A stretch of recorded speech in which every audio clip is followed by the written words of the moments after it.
Hey everybody, Nick Espinoza, your chief security fanatic here, still traveling. And obviously I recorded this ahead of time, and so some bomb dropping news has come out in the last few days, and I'm not talking about it. You know I'll play catch up when I get back, but this is a longer than usual trip. But I digress, because in big tech news, big tech hates privacy laws. Now, here's what's going on, and this is coming from GovTech. Now, Californians could soon have a right to opt out of a wide range of encounters with automated systems based on newly proposed regulatory language that would offer residents some of the nation's strongest safeguards against the use of artificial intelligence. Now, under this proposal, California consumers could decline to be subjected to any business's automated decision-making system in areas including housing, education, employment, criminal justice, healthcare, insurance lending, or, quote, access to essential goods, services, or opportunities, end quote. That is incredibly broad. Now, consumers would be able to opt out of any technology that monitors workers, job applicants, or students, tracks consumers in public places, processes the personal information of anyone younger than the age of 16, or uses consumers' data to train automated software. Think basically any large language model at the moment. Now, the draft language was presented this month by the California Privacy Protection Agency. Basically, this is the board given legal authority by a 2020 ballot proposition to write regulations for automated decision-making systems, and it expanded into basically the California Consumer Privacy Act, or CCPA, enacted in 2018. I talked about that the other day. Now, here's the thing. Tech industry lobbyists are protesting the new language, claiming that it would end up limiting technology as ordinary as Excel spreadsheets. The opt-out provision, quote, will essentially become a de facto ban on algorithms in the state of California. That's according to Carl Zasbo. He is the vice president and general counsel for Net Choice. It's a trade organization, association founded by Meta, whose members include Amazon, Google, Lyft, Airbnb, and TikTok. So basically big tech's essentially legal front, if you will.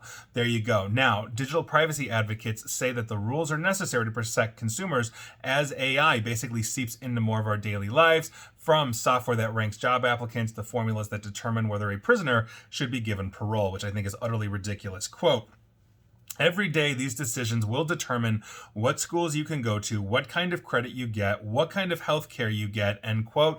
And that's according to Vincent Lee, basically a tech equity lawyer who sits on basically the five-member board that is enabling this decision. Regulating these automated decisions is, quote, critical, especially as these systems become more and more commonplace, end quote. But there's intense disagreement between rights advocates and industry lobbyists about how automated decision tools should be defined. Lee, who favors a broad definition to prevent loopholes, says, quote, there's no perfect way to define an automated system that's going to make everybody happy, end quote. Now, the board's draft language casts a wide net, defining automated decision-making technology as, quote, any system, software, or process that processes personal information and uses computation as whole or part of a system to make or execute a decision or facilitate human decision-making, end quote. Tell me you're a lawyer without telling me you're a lawyer, and write that paragraph. Now, Californians would have the right to opt out of these systems, according to the board in their presentation.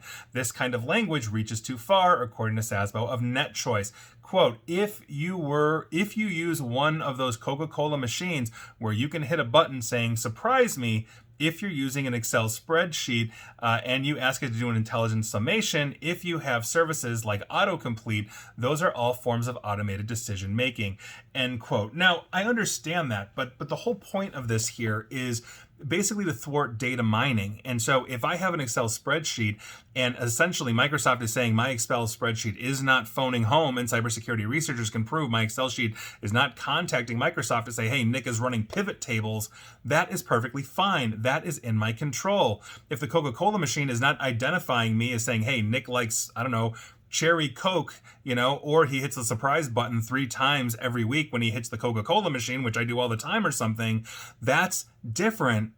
And that's exactly the crux of this. And so when they are talking about this, that definition that Mr. Lee sitting on that board said, yeah, I think it's absolutely right, but I would expand that definition to say that as anything outside of the consumer's direct control that phones home to another source unbeknownst to the user. And if it is, let's say Excel does integrate that to say, hey, Microsoft can track how many times you use a pivot table or a calculation or a macro, I should be able to opt out of that. And then Microsoft has no idea what I'm doing with Excel, or Coca-Cola has no idea. And there's not a camera there that's matching a biometrics that they found in Clearview AI to me, or something along those lines. That's what we're talking about. And so I don't buy what basically the tech lobbyists are selling. We need this law, and it can be carved out even broader to make sure that anything they do, we have to opt into. And by default, we are opted out. They have to opt us in, and they have to give us clear language and basically the ability to do it, and also without penalty, without issues, without hoop jumping, opt out if we choose to go the opposite direction after we opt in. These are things that I think are sacrosanct. These are things that I think are very reasonable to do. And so I think the tech lobbyists simply, as I've said multiple times over the years, they simply do not want to be held to any regulation because they make money data mining us. And basically we are pulling the plug on the cash cow. So there you go. That is your news of the day. And hopefully we'll all be a little more private after California gets done with them.